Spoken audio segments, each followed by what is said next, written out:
Χαίρετε, είμαι ο Γιούρη Κιλινκαρίδης, φοιτητής του Τμήματος Πληροφορικής του Ιωνίου Πανεπιστημίου. Στο βίντεο αυτό θα εξηγήσω τον τρόπο λειτουργίας του αλγόριθμου HipSort.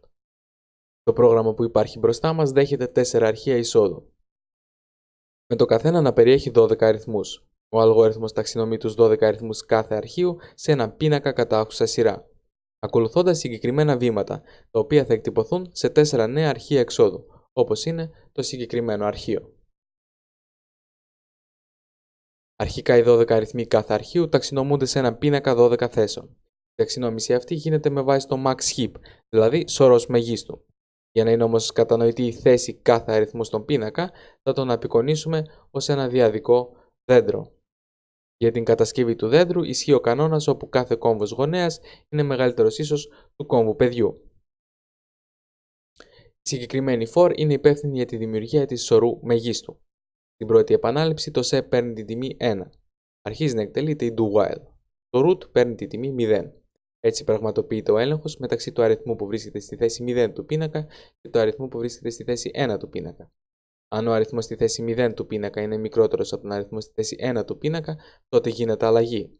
Το σε παίρνει τη τιμή του root. Δηλαδή στη συγκεκριμένη περίπτωση το σε ισούται με 0.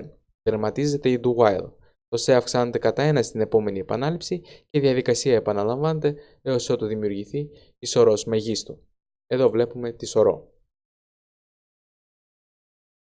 Στη συνέχεια εκτελείται η επόμενη for, η οποία είναι υπεύθυνη για την ταξινόμηση των στοιχείων σε κάθε αρχείο κατά άφουσα σειρά.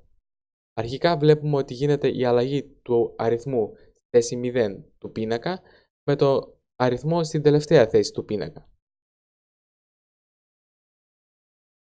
Εδώ φαίνεται να έχει γίνει η αλλαγή. Το root αρχικοποιείται στην τιμή 0. Αρχίζει να εκτελείται η do while. Το σε παίρνει τη τιμή 1 και πραγματοποιούνται δύο έλεγχοι μέσω των εντολών if. Αρχικά, αν ο αριθμός στη θέση 1 του πίνακα είναι μικρότερος του αριθμού στη θέση 2, τότε το σε αυξάνεται κατά 1 και στον επόμενο έλεγχο συγκρίνεται ο αριθμός στη θέση 0 του πίνακα με τον αριθμό στη θέση 2 του πίνακα. Και αν είναι απαραίτητο, γίνεται η αλλαγή. Στην πρώτη επανάληψη, ο πρώτος έλεγχος δεν επηρεάζει την τιμή του σε, με αποτέλεσμα να γίνεται αλλαγή μεταξύ του αριθμού στη θέση 0 του πίνακα με τον αριθμό στη θέση 1 του πίνακα. Όπως φαίνεται από την εικόνα. Το root παίρνει τη τιμή του σε. Επομένως, στην επόμενη επανάληψη, το σε γίνεται 3 και επαναλαμβάνονται οι δύο έλεγχοι. Από την εικόνα 2, όπως βλέπουμε, παρατηρούμε ότι ο αριθμός στον κόμβο 3 είναι μικρότερος από τον αριθμό στον κόμβο 4. Άρα η επόμενη αλλαγή θα γίνει μεταξύ των θέσεων 1 και 4.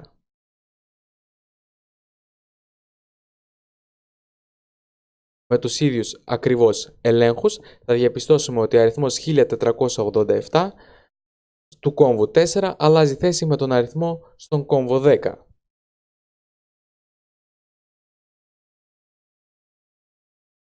Έτσι παρατηρούμε ότι δημιουργήθηκε από την αρχή η νέα σωρός μεγίστου. Όμως πλέον ο μεγαλύτερος από τους 12 αριθμούς, δηλαδή ο 15.086, είναι ταξινομημένος και δεν επηρεάζεται η θέση του από τις επόμενες επαναλήψεις του αλγορίθμου. Οι διαδικασίες αυτές επαναλαμβάνονται έως ότου ταξινομηθούν κατά αύξουσα σειρά όλοι οι αριθμοί σε κάθε φάκελο. Η μόνη διαφορά που υπάρχει βρίσκεται στο πλήθος των βημάτων, που εκτυπώθηκαν στα 4 αρχεία εξόδου. Αυτό επειδή δημιουργήθηκαν 4 διαφορετικοί σωροί μεγίστου, λόγω της διαφορετικής σειράς με την οποία δόθηκαν οι 12 αριθμοί. Δηλαδή, στο αρχείο 1 εκτυπώθηκαν 31 βήματα. Στο αρχείο 2 εκτυπώθηκαν 29 βήματα. Στο αρχείο 3 εκτυπώθηκαν 32 βήματα και στο αρχείο 4 εκτυπώθηκαν 31 βήματα. Και τώρα θα δούμε από την αρχή τη διαδικασία που ακολούθησε ο αλγόριθμος για να ταξινομηθεί ο αριθμός 15.086.